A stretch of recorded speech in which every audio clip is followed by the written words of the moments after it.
2024-25 অর্থবর্ষ থেকে জাতীয় সামাজিক সহায়তা প্রকল্পের সামাজিক নিরীক্ষার ফরম্যাটে বেশ কিছুটা পরিবর্তন হয়েছে। নতুন একটি ফরম্যাট দেওয়া হয়েছে, ফিল্ড ফরম্যাট এবং সংকলন ফরম্যাট, যেটা গ্রাম সভাতে উপস্থাপন করতে হবে এবং সিদ্ধান্ত কি হবে তার বিষয়ে ফরম্যাট দেওয়া হয়েছে। নতুন যে পরিবর্তন এসছে তার মধ্যে আমরা যেটা আগে দেখেছিলাম যে বিধবা ভাতা, বার্ধক্য ভাতা, প্রতিবন্ধী ভাতা এবং এনএফবিএস ছিল, কিন্তু এবারে অন্নপূর্ণাটাও যুক্ত হয়েছে। ভিআরপিরা কিভাবে এই ফরম্যাটটি ফিল আপ করবেন এবং কিভাবে উপস্থাপন করবেন সেই বিষয়ে এখানে কিছুটা গাইডেন্স দেওয়া থাকলো। আশা করি এটি ভিআরপিদের কাজে লাগবে। পুরো ভিডিওটাকে যদি দেখেন তাহলে ধারণা ক্লিয়ার হয়ে যাবে। আমরা আপনাদের যেটা বলবো যে দুটি ফরম্যাট আছে, ফিল্ড ফরম্যাট সিট 1, দেখুন এখানে লেখা হচ্ছে সিট 1, আর এরই তলায় আছে সিট 2। আর এই ফরম্যাট দুটো ফিল আপ হয়ে যাওয়ার পর এখানে ভালো করে দেখুন সংকলন ফরম্যাট অর্থাৎ কম্পাইলেশন ফরম্যাট সিট 1 এবং কম্পাইলেশন ফরম্যাট বা তথ্য সংকলন ফরম্যাট সিট 2 এখানে দেওয়া রয়েছে। এরপরে দেওয়া রয়েছে গ্রাম সভায় সামাজিক নিরীক্ষা সহায়তা দলের প্রতিবেদন পেশ, যেটা ওই সংকলন ফরম্যাটটাই প্রকাশ করতে হবে, কিন্তু তার ভিত্তিতে কি সিদ্ধান্ত নেওয়া হবে সেটা এখানে লিখতে হবে। এবং এরই আরেকটি অংশে লেখা রয়েছে জনশুনানিতে কি সিদ্ধান্ত হবে সেটা এখানে লিখতে হবে। আমরা একে একে পুরোটা আলোচনা করে দেব। প্রথম কথা হচ্ছে যে কি কি প্রকল্প আছে। আমরা যদি দেখুন ব্লকের নাম, গ্রাম পঞ্চায়েতের নাম, ক্রমিক সংখ্যা। এখানে উপভোক্তার যে ধরন, এখানে কি আছে আইজি নবস অর্থাৎ বার্ধক্য ভাতা, আইজি এনডিপিএস অর্থাৎ প্রতিবন্ধী ভাতা, আইজি এনডব্লিউপিএস অর্থাৎ বিধবা ভাতা। এবারে লেখা রয়েছে এনএফবিএস অর্থাৎ ন্যাশনাল ফ্যামিলি বেনিফিট স্কিম, এটা আছে। আর এখানে যেটা নতুন যুক্ত হয়েছে অন্নপূর্ণা, অর্থাৎ এখানে কিন্তু এটা পেনশন দেওয়া হয় না, এইটা দেওয়া হয় চাল গম যেটা দেওয়া হয় সেইটা। আর পরিবারের প্রধান উপার্জনকারী মারা গেলে এনএফবিএস দেওয়া হয় এইটা। এই যে দেখা হচ্ছে দেখুন সিট 1, এটা হচ্ছে ফিল্ড ফরম্যাট। এই সিট 1 এবং সিট 2 এখানে মোট 20খানা কলাম রয়েছে। ভালো করে দেখুন এখানে এই যে দুটো দেখুন ব্লক, এই যে 1, 2, 3, 4, 5, 6 এবং 7, এই যে 7 আছে, এই 7-এর পরে দেখুন 1 শুরু হয়েছে। এই সিট 1-এর 1 থেকে 7 এবং সিট 2 এর যখন আমরা নিচে যাব, এই যে সিট 2, এই সিট 2 এর 1 থেকে এখানে 1 থেকে 5 না 6, এখানে 6 পর্যন্ত এখানে কিন্তু একই রকমের রয়েছে। অর্থাৎ এখানে 1, 2, 3, 4, 5, 6, 7, এখানে শুধুমাত্র সিট 2-তে ওই উপভোক্তা, এখানে ওই স্কিমের যে ধরন সেটা নেই, উপভোক্তার নাম চলে এসেছে 4 নম্বরে, যেটা এখানে 5 নম্বরে ছিল। অর্থাৎ এইটুকু দুটো সিটেই প্রায় একই থাকবে। কিন্তু এখানে আমাদের মেন যে ফিল আপ করতে হবে সেটা হচ্ছে যে এই 1 থেকে এই 1, 2, 3, 4, 5, 6, 7, 8, 9 এরপরেই সিট 2 এর কন্টিনিউশন থাকবে 10, 11, 12, 13, 14, 15, 16, 17, 18, 19, 20। অর্থাৎ একটা ব্যক্তির জন্য এই সিটের 1 এবং 2 ফিল আপ করতে হবে। অর্থাৎ 1 নম্বর সিরিয়ালে যার নামটি আসবে সিট 2-এ 1 নম্বরে তারই নামটি আসবে। অর্থাৎ একজন ব্যক্তির এখানে কন্টিনিউশন থাকবে। এবারে এমন হতে পারে এখানে শুধুমাত্র সিরিয়াল নাম্বার 1 দিয়ে উপভোক্তার নাম এবং স্যাংশন আইডিটা লিখে দিলেও হবে, এইটুকু লিখে দিলেও হবে। এবারে এখানে একটা বিষয় আছে যে উপভোক্তার, দেখুন আমরা একটু করে শুরু করি। এখানে এই উপভোক্তার যে নামের পরে যে স্যাংশন আইডি দেওয়া রয়েছে এইটা আপনাকে অবশ্যই লিখতে হবে। এটা একটু ছোট, WB-S দিয়ে ওটা আসে, ওইটা যে লিস্টটা আপনারা নেবেন পঞ্চায়েত থেকে সেখানে সেটা দেওয়া থাকবে। এর পাশাপাশি সোশিও ইকোনমিক সার্ভে 7 নম্বরে যেটা দেওয়া রয়েছে, যদি এটা কোনো কারণে না পাওয়া যায় তাতে অসুবিধা নেই। এই 6 নম্বরে যেটা আছে NSAPর স্যাংশন আইডি, এটা অবশ্যই লিখতে হবে। এটা পাওয়া গেলে লিখবেন, না পাওয়া গেলে না লিখলেও চলবে, তবে লিখলে ভালো। এইটা রয়েছে। এবারে আমাদের যেটা বলবো, এই যে ফর সিট 1 এবং সিট 2 এই দুটো ফিল আপ করার আগে একবার আপনাকে দেখে নিতে হবে যে গ্রাম সভাতে আমরা যে কম্পাইলেশন ফরম্যাটটা ফিল আপ করবো, এখানে আমাদের কি তুলতে হবে, সেই হিসাবেই কিন্তু আমাদের ধারণা ক্লিয়ার হয়ে যাবে। প্রথমে এই যে সংকলন ফরম্যাট সিট 1 এবং সিট 2, এখানের কিছুটা আমাদের গ্রাম সভার আগে ফিল আপ হবে, কিছুটা আবার গ্রাম সভার পরে ফিল আপ হবে। এইটাই আবার গ্রাম সভাতে পড়ে শোনাতে হবে। আমাদের পুরো বিষয়টিকে বুঝিয়ে দিচ্ছি, তাহলেই বুঝতে পারবেন, কারণ পুরোটা দেখবেন, তাহলেই কিন্তু ব্যাপারটা ক্লিয়ার হয়ে যাবে। প্রথম কথা হচ্ছে যে সিট 1 সংকলন ফরম্যাট অর্থাৎ কম্পাইলেশন ফরম্যাট।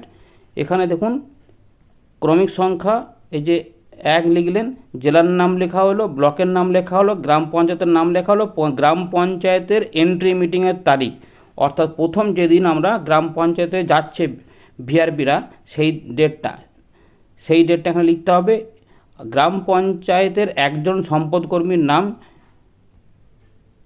ওই গ্রাম পঞ্চায়েতের টিম লিডারের এখানে নাম দিয়ে দিলে হবে, অথবা যে কোনো একজন দায়িত্বপ্রাপ্ত ভিআরপির নাম এখানে লিখে দিতে হবে এবং তার মোবাইল নাম্বার। এখানে সকলের নাম দেওয়া দরকার নেই। এবারে দেখুন এখানে এই যে মোট কতজন বার্ধক্য ভাতা পান তার নাম্বার, এখানে নাম্বার দেওয়া রয়েছে। কতজন বিধবা ভাতা পান তার নাম্বার, কতজন প্রতিবন্ধী ভাতা পান তার নাম্বার, কতজন NFBS পায় তার নাম্বার। এটা জেনে নিতে হবে ওই পঞ্চায়েতে কতজন NFBS প্রাপক আছেন। এটা কিন্তু কমাপাড়া করে, কোথাও 2টো 5টা, কোথাও 10টা, কোথাও নাও থাকতে পারে, এরকম হতেই পারে, কিন্তু এইগুলো থাকবে। এই 4, 5, 6 এই 3টে ভাতা অবশ্যই থাকবে। এর পাশাপাশি যদি ওই পঞ্চায়েতে কোনো অন্নপূর্ণা প্রাপক থাকে, এইটা কোথা পাওয়া যাবে? এটা গ্রাম পঞ্চায়েতের অফিস দিতেও পারে, আবার নাও দিতে পারে। এটা ব্লক অফিস থেকেও পাওয়া যেতে পারে, অথবা ওই ফুডের যিনি দেখেন রেশনের ওনার কাছ থেকেও এটা পাওয়া যেতে পারে। এইটা 0 হতে পারে সংখ্যাটা যদি না থাকে, অথবা 5টা, 6টা, 10টা, 15টা থাকতেও পারে।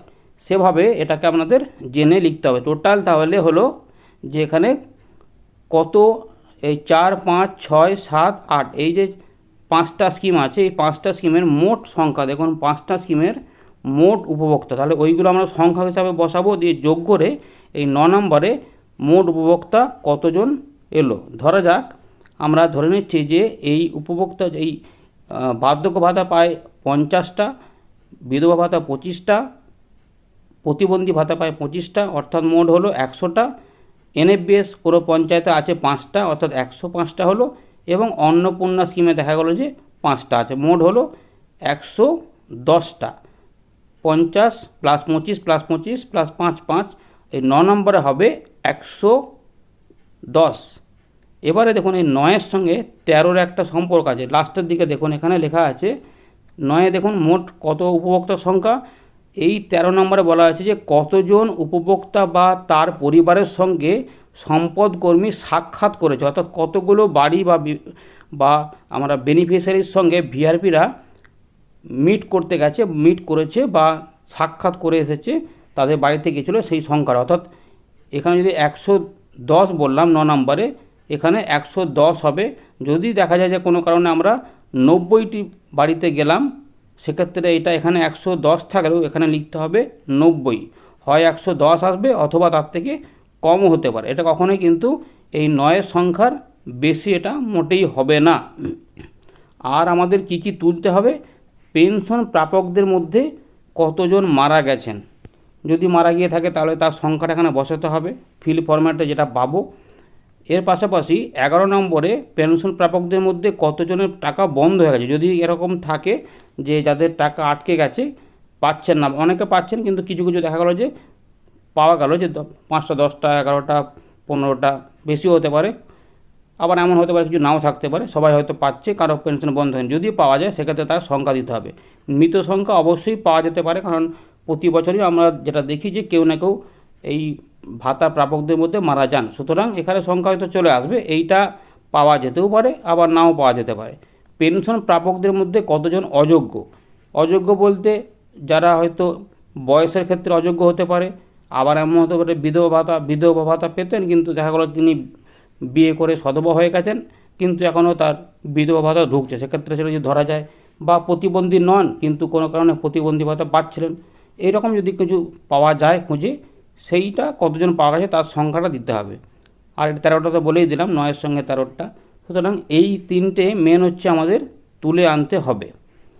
তাহলে এইটা কিন্তু গ্রামসভার আগেই কিছুটা, এটা হচ্ছে জিপি লেভেল এন্ট্রি মিটিংয়ের দিনেই কিন্তু আমরা যেহেতু লিস্টটা পেয়ে যাব, তাই এই 4, 5, 6, 7, 8 এটা ফিল আপ হয়ে 9 নম্বরের টোটালটা কিন্তু ফিল আপ হয়ে যাওয়ার কথা। এটা হয়ে গেল। আর সিট 2 যেটা আছে, এইটা কিন্তু গ্রাম সভার দিনে কিছুটা ফিল আপ হবে, কারণ এখানে স্বাধীন পর্যবেক্ষকের নাম এসব আমরা পরে একটু এখানে আসছি। তার আগে এবারে আমরা চলে যাই মেন যে ফরম্যাট সিট 1, সিট 2, যেটা আমাদের ফিল্ডে ফিল আপ করতে হবে, ফিল্ডে ডাটা ভেরিফিকেশান করে ফিল আপ করতে হবে। এখানে দেখুন যেটা রয়েছে, এই 1, 2, 3, 4, 5, 6টার মতো ধরবে এখানে। যদি এটা এক্সেলে করে নেওয়া যায় তাহলে আরও বেশি কিন্তু একটা সিটে ধরানো যাবে। আমরা একটা করে আলোচনা করি। সিট 1, সিট 1টা দেখি। দেখুন এখানে তাহলে যেটা বললাম, প্রথমে আমরা ধরা যাক আমাদের ওই বার্ধক্য ভাতা, প্রথমে আমরা ধরা যাক 1 নম্বর আমরা এখানে লিখছে বার্ধক্য ভাতা। তাহলে IGNOPS এখানে লিখে ফেললাম। যদি এটা প্রতিবন্ধী ভাতা হতো তাহলে IGNWPS লিখতাম, বা বিধবা ভাতা যেটা হতো সেটা লিখতাম। এবারে উপভোক্তার নাম লিখতে হবে 5 নম্বরে, এটা খুবই সোজা। এবার হচ্ছে 6 নম্বরে উপভোক্তার NSAP স্যাংশন ID, এখানে লিখে ফেললাম।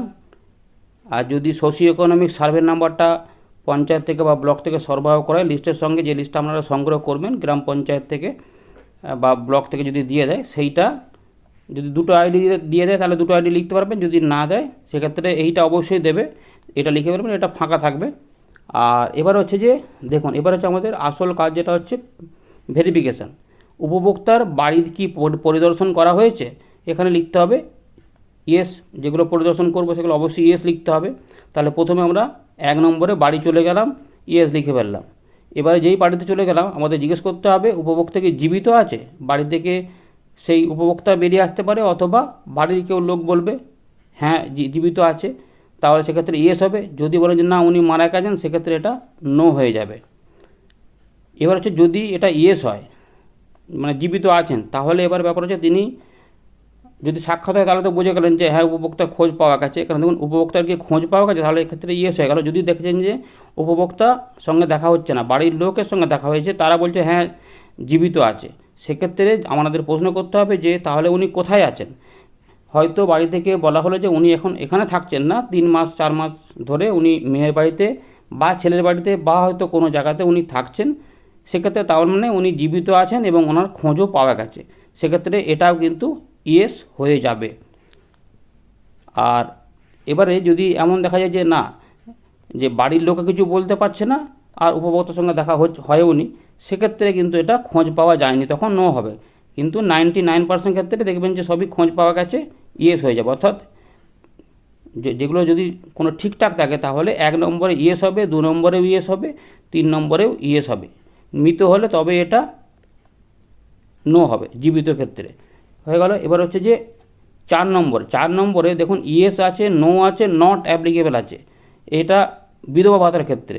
যদি এটা আমরা প্রথমে দেখলাম যে আমরা তো যদি বার্ধক্য ভাতা ফিল আপ করি, তাহলে 4 নম্বরে এখানে আমরা কিন্তু নট অ্যাপ্লিকেবল হবে। যদি বিধবা ভাতা ফিল আপ করি তাহলে উপভোক্তাকে বিধবা, যদি উনি বিধবা হন তাহলে ইয়েস হবে, অর্থাৎ নর্মাল ক্ষেত্রে এটা ইয়েস হবে।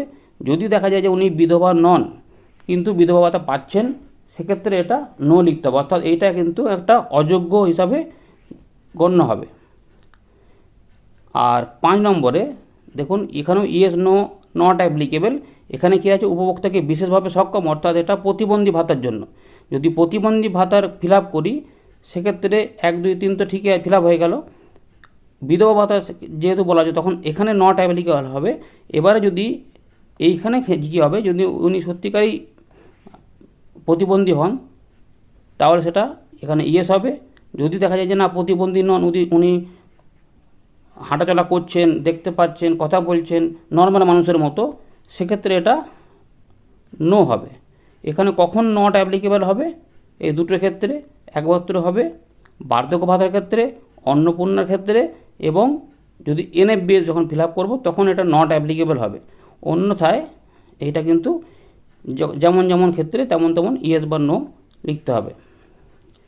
এবারে চলে গেলাম 6-এ, উপভোক্তা কি কোনো পেনশন, অন্য কোনো পেনশন পান, অর্থাৎ এই NSAPর ভাতা ছাড়া অন্য কোনো ভাতা উনি পাচ্ছেন কি না। যদি দেখা যায় যে দুটো ভাতা পাচ্ছে সেক্ষেত্রে সরকারি ভাতা একটাই পাবে, যেটা বেশি পাবে সেটাই কিন্তু পাবেন। এক্ষেত্রে আমাদের জিজ্ঞেস করতে হবে যে উনি অন্য কোনো ভাতা পান কি না। ভাতা অন্য কোনো ওই হয়তো লক্ষ্মী ভাণ্ডারের টাকা পাচ্ছেন সেগুলো কিন্তু নয়, কোনো হয়তো বিধবা পাচ্ছেন, লক্ষ্মী মানে বিধবা ভাতাও পাচ্ছেন আবার লক্ষ্মী ভাণ্ডারও পাচ্ছেন, সেটা কিন্তু নয়, এটা অসুবিধা নয়। অন্য কোনো ভাতা মানে যেটা সরকার থেকে মাসে মাসে ভাতা দেওয়া হয় সেইটা, সেই রকম যদি থাকে সেক্ষেত্রে এটা আমরা তখন ইয়েস লিখবেন। মানে বেশিরভাগ ক্ষেত্রে এটা নোই হবে। কখন নট অ্যাপ্লিকেবল হবে, অন্নপূর্ণার ক্ষেত্রে এবং NFBS-এর ক্ষেত্রে, না হলে কিন্তু এটা সবই ওই ইয়েস বা নোয়ে লিখতে হবে। অন্য কোনো পেনশন পান সেক্ষেত্রে এটা নো আসবে। বয়সের নিরিখে কি উপভোক্তাকে বাদ দেওয়া উচিত, এটা হচ্ছে যে অযোগ্য নির্ধারণ করতে, যে যেমন যেমন থাকে বার্ধক্য ভাতার জন্য একটা নির্দিষ্ট বয়স আছে, এই বয়স হলে এই বার্ধক্য ভাতা, বিধবা ভাতার ক্ষেত্রে এই বয়স হলে তিনি বিধবা হলে এই ক্রাইটেরিয়া, প্রতিবন্ধী ক্ষেত্রে প্রতিবন্ধী হলে এই ক্রাইটেরিয়া থাকলে সেটা হচ্ছে সেক্ষেত্রে উনি ঠিকই আছে, মানে এই বয়স থেকে এই বয়সের মধ্যে প্রতিবন্ধী হলে অ্যাপ্লিকেশন করলে উনি হচ্ছে প্রতিবন্ধী ভাতা পাচ্ছেন, সেক্ষেত্রে ওটা ঠিকই আছে। কিন্তু যদি এগুলো ক্রাইটেরিয়াগুলো না ম্যাচ করে সেক্ষেত্রে কী হবে, এটা বয়সের নিরিখে উপভোক্তাকে বাদ দেওয়া উচিত, তখন সেটা ইয়েস করতে হবে। মানে যেমন ধরুন যে 40 বছর বয়স কিন্তু ওনার কোনো কারণে হয়তো SECতে হয়তো ডাটা মিস্টেকের জন্য ওনার বার্ধক্য ভাতা চালু হয়ে গেছে, উনি কিন্তু 60 বছরের বয়স নন, অর্থাৎ বার্ধক্য নন, কিন্তু ওনার বয়স 40, উনি বার্ধক্য ভাতা পাচ্ছেন, সেক্ষেত্রে এটা কিন্তু বাদ দেওয়া উচিত বলে এখানে ইয়েস করতে হবে। এটা কিন্তু অযোগ্য ভাতা হিসাবে তখন একজন ভাতা প্রাপক হিসাবে যুক্ত হবে। এইভাবে লিখতে হবে। এবার আয়ের নিরিখে কি উপভোক্তাকে বাদ দেওয়া উচিত, এখানে এইটা হয়তো অনেক সময়তে অসুবিধা হতে পারে।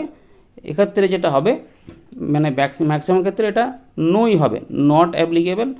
এখানে কখন হবে, এটা হচ্ছে যে অন্নপূর্ণা এবং NFBS-এর ক্ষেত্রে নট অ্যাপ্লিকেবল হবে, আর বাকি ক্ষেত্রে এটা আয়ের নিরিখে উপভোক্তাকে বাদ দেওয়া উচিত, নো হবে।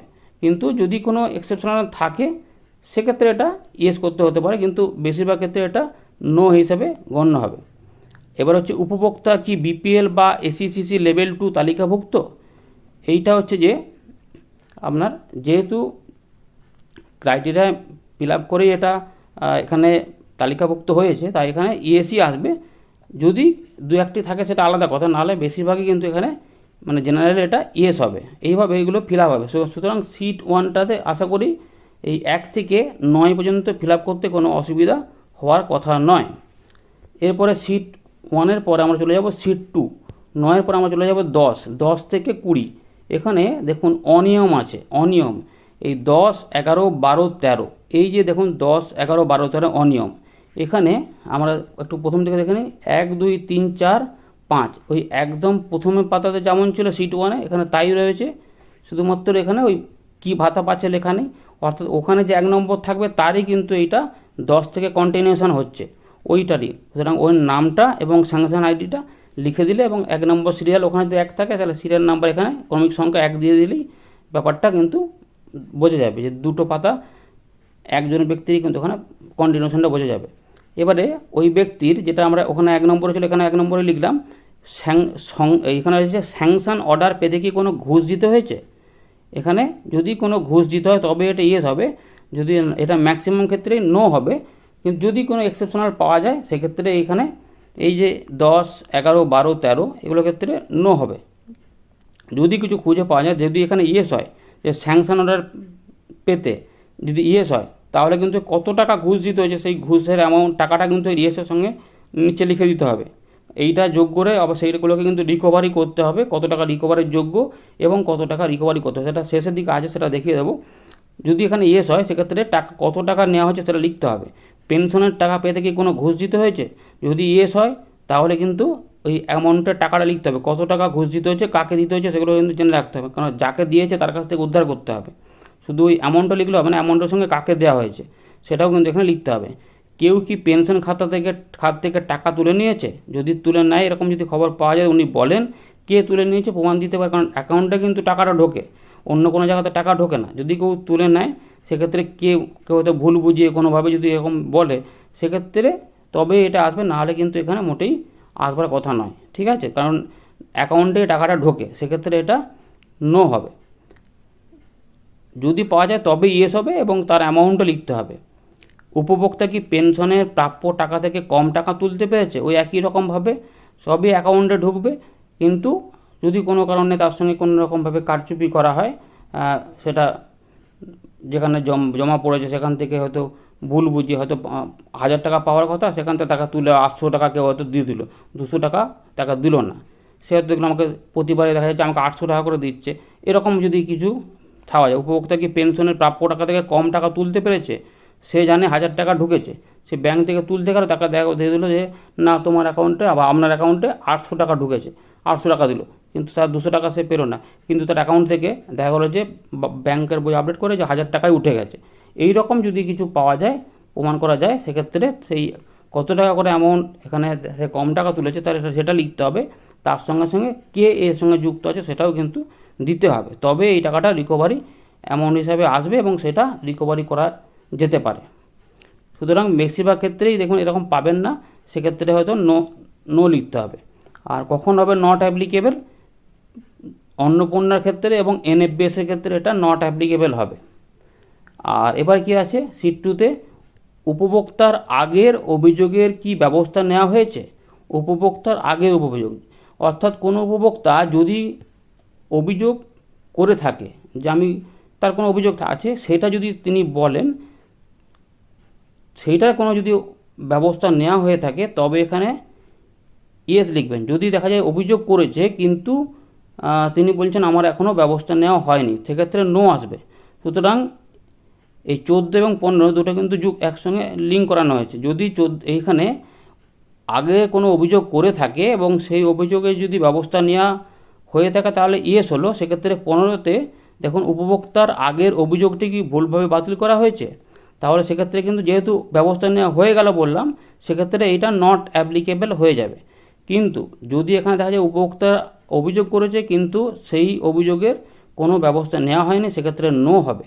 এখন যদি নো হয় তাহলে সেই অভিযোগটি কি স্ট্যাটাসটা কি বলছে যে উপভোক্তার আগের অভিযোগটি কি কোনো ভুলভাবে বাতিল করা হয়েছে, তাহলে যদি বাতিল করা হয় তাহলে ইয়েস লিখতে হবে, আর না হলে নো লিখতে হবে। এই রকমভাবে আর কি ব্যাপারটা রয়েছে। আচ্ছা, এবারে এটা হয়ে গেল। এবার হচ্ছে যে 16তে চলে যাব। সুতরাং এটা ইয়েস বা নোতে হবে, কিন্তু কখন এটা আমরা এখানে নট অ্যাপ্লিকেবল হবে কখন, এটা বেশিরভাগ ক্ষেত্রে কিন্তু 14 এবং 15তে নট অ্যাপ্লিকেবল হবে, কারণ যদি কোনো অভিযোগ নাই করে থাকে তাহলে এইখানে কিন্তু ইয়েস নোর কোনো প্রশ্ন আসবে না, সেক্ষেত্রে নট অ্যাপ্লিকেবল। আর যদি এটাই নট অ্যাপ্লিকেবল হয় সেক্ষেত্রে এইটাও কিন্তু নট অ্যাপ্লিকেবল হয়ে যাবে। সুতরাং 14 এবং 15 বেশিরভাগ ক্ষেত্রে নট অ্যাপ্লিকেবলটাই হবে। যদি অভিযোগ পাওয়া যায় করে থাকে, লিখিত হোক যা করে, তাহলে তার কোনো হয়তো রসিদ থাকতে পারে, যে আমি কোনো একটা রিসিপ্ট থাকতে পারে, সেটা দেখাবে যে অভিযোগ করেছিলাম তার কোনো ব্যবস্থা হয়নি, সেক্ষেত্রে নো হবে। সেগুলো এখানে তবেই এখানে আসবে, না হলে কিন্তু নট অ্যাপ্লিকেবল হবে। যদি ওরকম থাকে তবেই ওটা আসবে, না হলে নট অ্যাপ্লিকেবল। এবার হচ্ছে যে পেনশন প্রতি মাসে পাওয়া যায় কিনা। এই ইতিমধ্যে যেটা হচ্ছে পেনশন কিন্তু প্রতি মাসে এখন চালু হয়ে গেছে, হয়তো কোনো কোনো ব্লকে বা জিপিতে দেখা যাবে যে হয়তো 2 মাসেরটা একবারে পাচ্ছে বা প্রতি মাসেই পাচ্ছে, সেক্ষেত্রে এটা ওই ইএসএ করে দিতে হবে যে প্রতি মাসেই পাচ্ছে হিসাবে। আর যদি নো হয়, ধরা যাক কোনো ব্যক্তি পেনশন ওই রেগুলার বেসিসে ঢুকছে না, তার অনেকটা দেরি হচ্ছে, সেক্ষেত্রে এখানে নো চলে আসবে। তাহলে যদি নো হয়ে যায় সেক্ষেত্রে বিগত কত মাস ধরে পেনশন পাচ্ছেন না, এইটা কিন্তু এখানে দিতে হবে। ধরা যাক কোনো ব্যক্তির 4 মাস, 5 মাস, 3 মাস, 4 মাস ধরুন, 4 মাস 5 মাস ধরে, একটু বেশি সময় ধরে 5 মাস ধরুন, ধরে রাখুন যে 5 মাস ধরে সে টাকা পাচ্ছে না, তাহলে কিন্তু এখানে আমরা কিনলাম যে প্রতি মাসে পেনশন পায়, সেক্ষেত্রে আমরা লিখলাম নো। আর কখন এটা নট অ্যাপ্লিকেবল হবে? অন্নপূর্ণার ক্ষেত্রে আর এনএফবিএসের ক্ষেত্রে, কারণ এটা প্রতি মাসে দেওয়া হয় না, সেক্ষেত্রে এটা নট অ্যাপ্লিকেবল হবে। কিন্তু যদি এটা ওই 5 মাস 4 মাস আটকে গিয়ে থাকে সেক্ষেত্রে এটা নো লিখতে হবে, এবং তখন 17 নম্বরে ফিল আপ করতে হবে যে 4 মাস কি 5 মাস বা 6 মাস, 8 মাস, 9 মাস, যেটা আসছে আর কি। যেমন কারো হয়তো 8 মাস ধরে টাকা আটকে গেছে, তাহলে এখানে নো করে দিয়ে এখানে 8 মাস লিখতে হবে। এইরকম মানে হচ্ছে যে কতজনের তাহলে পেনশনটা বন্ধ হয়ে গেছে, এরকম হচ্ছে ব্যাপারটা। এখানে একটা ইস্যু হয়ে যাবে, এইভাবে আসবে। এরকম যদি পাওয়া যায় যে আমি এতদিন ধরে উনি পেনশন পাচ্ছেন না, সেটা এখানে চলে আসবে। এবার হচ্ছে যে ব্যক্তি আগে পেনশন পেতেন তার নাম কি ভুল করে তালিকা থেকে বাদ গেছে, এইখানে আছে। আচ্ছা, এখানে দেখুন যে ব্যক্তি আগে পেনশন পেতেন কিন্তু তার নাম ভুল করে তালিকা থেকে বাদ গেছে, অর্থাৎ আমাদের কাছে যে বিআরবির কাছে যে লিস্টটা থাকবে সেই লিস্টে কিন্তু দেখা যাবে যে তার নামটা নাই। কিন্তু সার্ভে করতে গিয়ে দেখা গেলো যে কেউ বললো যে আমি আগে পেতাম, তার নামটা তার নাম মানে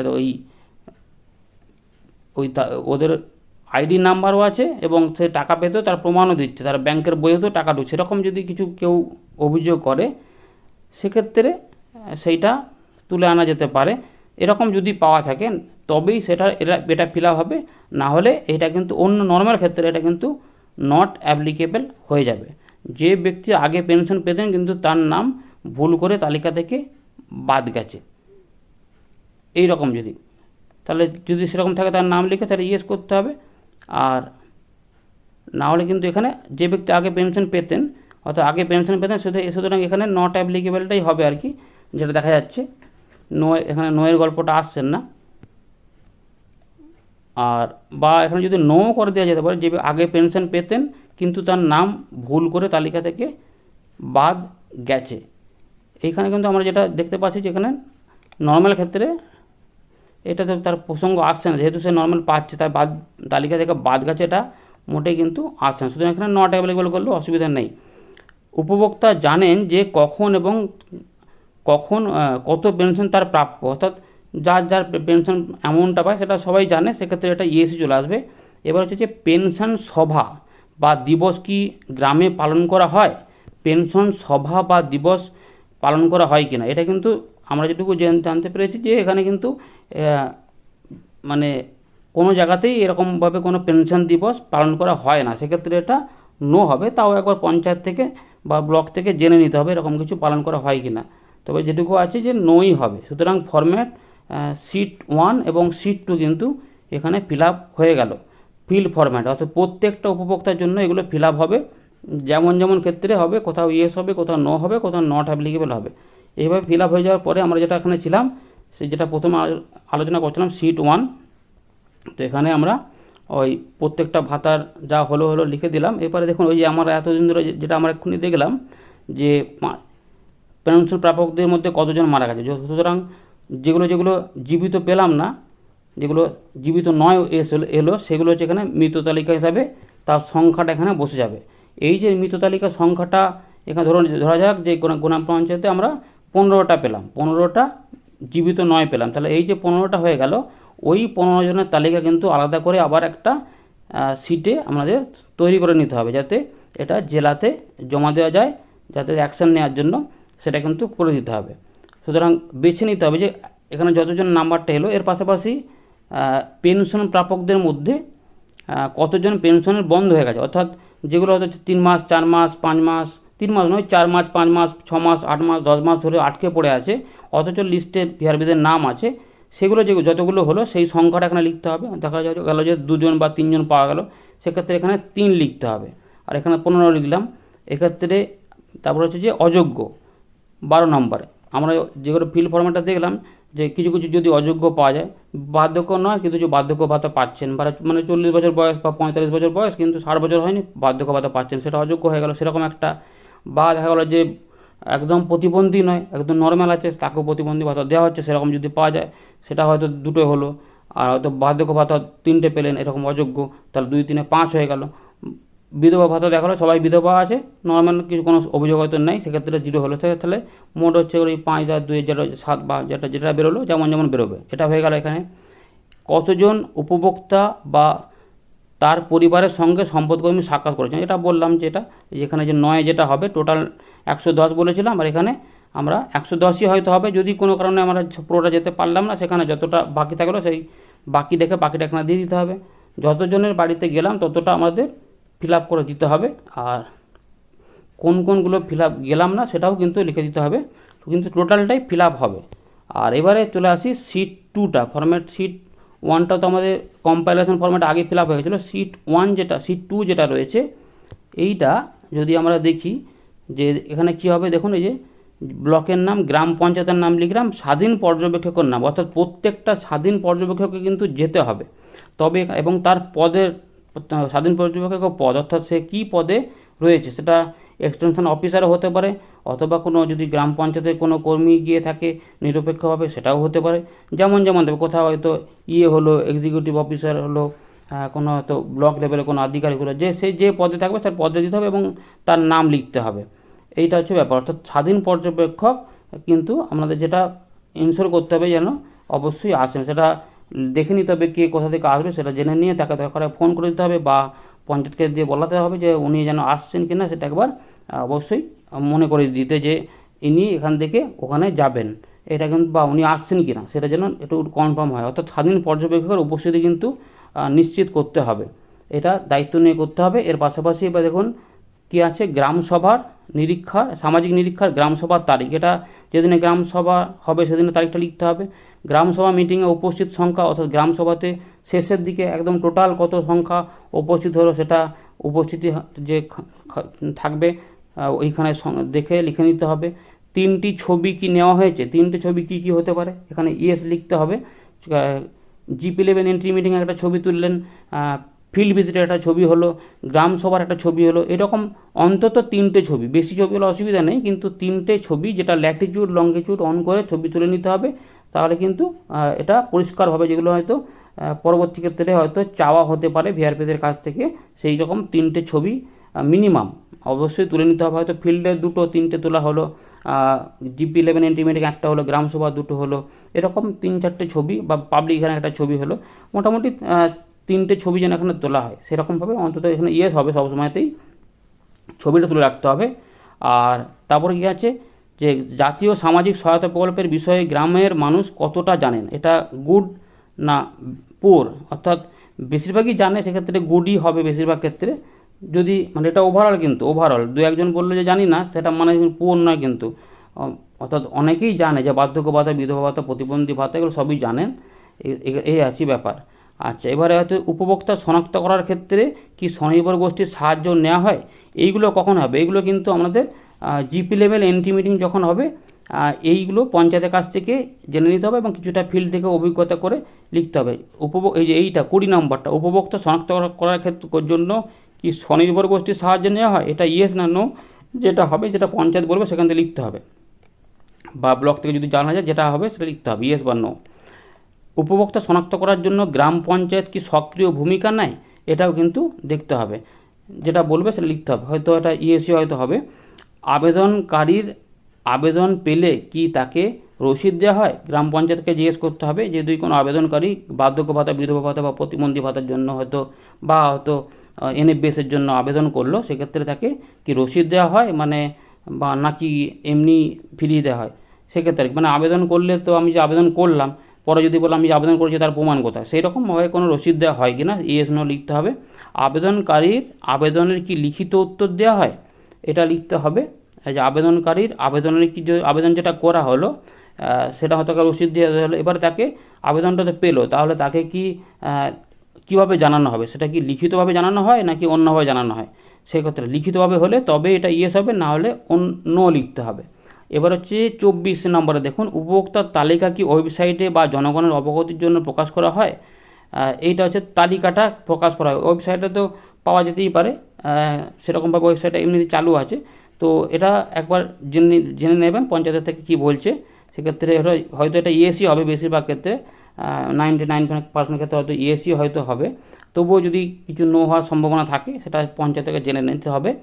এছাড়া উপভোক্তাদের টাকা দিলে, তারপরে একটা 25, উপভোক্তাদের টাকা দিলে কি তাদের কাছে এসএমএস আসে? এখন মোটামুটি ব্যাংকে টাকা ঢুকলেই মোবাইলে একটা এসএমএস চলে আসে, হয়তো সবার কাছে ক্ষেত্রে নাও যেতে পারে, যদি কিছু কিছু যায় সেক্ষেত্রে এসএমএস এলে, মানে টাকা ঢুকলে যেমন এসএমএস চলে আসে, যদি আসে সেক্ষেত্রে ওটা ইয়েস লিখতে হবে। হয়তো বেশিরভাগ ক্ষেত্রে ইয়েস বেরোবে, হয়তো মোবাইলে এখন তো ম্যাক্সিমাম লোকের কাছেই মোবাইল থাকে উপভোক্তার কাছে, সুতরাং হতেই পারে। আবার কারো কারো ক্ষেত্রে মোবাইল নাও থাকতে পারে, সেক্ষেত্রে কিন্তু এটা হয়তো, এটা যেহেতু চালু হচ্ছে তাই এক্ষেত্রে এসএমএস চালু থাকলে কিছু কিছু স্যাম্পল দেখে নিতে হবে যে আজ আসছে কিনা, যদি আসে তাহলে ইয়েস করে দিতে হবে। সম্পদ কর্মীর সামাজিক নিরীক্ষার ফরম্যাটের দেখুন, এখানে খুব ভাইটাল, 10 থেকে 13 নম্বর কলাম অনুযায়ী কত টাকা উদ্ধার করতে হবে, অর্থাৎ এবং 27 হচ্ছে সম্পদ কর্মীর সামাজিক নিরীক্ষার ফরম্যাটের 10 থেকে 13 নম্বর কলাম অনুযায়ী কত টাকা উদ্ধার হয়েছে। অর্থাৎ এখানে যদি আমরা দেখা যায় যে টোটাল যেগুলো যেগুলো আমরা ওই ঘুষ টুস যেগুলো ছিল আর কি, সেই 10 থেকে 13, তাতে যদি দেখা যায় যে 5টা হয়তো 50 টাকা, 500 টাকা, 100 টাকা, তার মানে 50, 500, 100, তিনটে হয়তো বেরোলো, যে একটা 50, একটা 500, একটা 100, তার মানে 650 টাকা। তাহলে তিনটে মিলিয়ে আমরা দেখলাম যে তিনটে এরকম বেরিয়েছিল যাদের কাছ থেকে টাকা নেওয়া হয়েছিল, সেক্ষেত্রে 650 টাকা দেখা গেলো যে উদ্ধার করতে হবে। কোন ব্যক্তির কাছে উদ্ধার করতে হবে সেটাও জেনে রাখতে হবে। এবার হচ্ছে যে 27 নম্বর, সেই 650 টাকার মধ্যে কত টাকা উদ্ধার করা হয়েছে। 650 টাকা উদ্ধার করা হয়েছে হতে পারে, অথবা জিরোও হতে পারে, আবার 600 টাকাও উদ্ধার হতে, 500 টাকা উদ্ধার হতে পারে, 150 টাকা বাকি থাকতে পারে, এইভাবে আর কি লিখতে হবে।